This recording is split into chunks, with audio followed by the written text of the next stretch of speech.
So, Friday ngayon, magluluto tayo ng Friday munggo. So, ayan, dahil Friday, yan ang ating lulutuin, Friday munggo. So, ito munggo na ito, yan, binabad natin kagabi para mabilis, no? Para tipid naman sa ating gasol, sa ating gas. So, ayan, meron tayong karning napalambot na. Ayan, meron tayong kamatis, sibuyas, bawang. Ayan. And then, asin, mantika. Ayan lang naman po ang kailangan. Malunggay or pwede naman talbos ng ampalaya. So, start na tayo. Ayan, painit na natin yung ating kasirola. Then, lagyan tayo ng oil.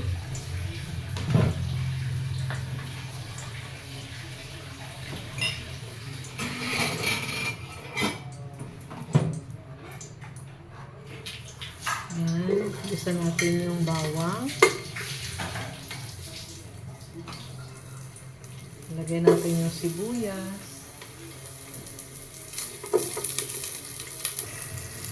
Ayan, lagyan na natin yung ating karne.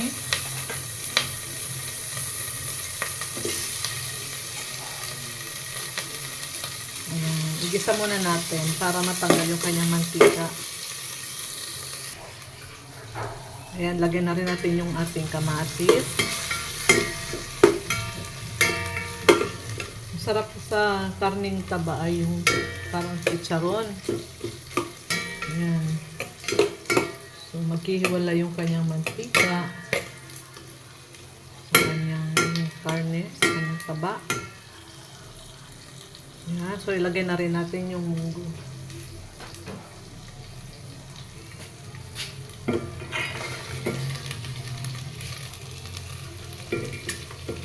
Ayan. Lagay natin yung munggo and then sabay natin sa pagpalambot. Lagyan natin ng sabaw. Lagyan muna natin ng onting toyo. Ayan. Bago natin lagyan ng sabaw. Ayan. And then, tatakpan muna natin. Hayaan muna natin kumulo siya. Ayan. Takpan muna natin. Madali lang ang magluto ng ginisang munggo. Lagyan din po natin ang ating 4 cubes. Para may lasa talaga. Tikman pa na po natin.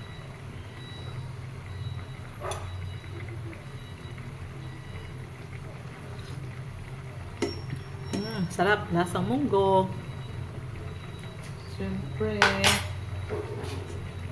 pwede na natin i-off yung ating kalan. So, mabilis lang magluto ng munggo kasi binabad na natin overnight. Ayan. Pwede na kumain.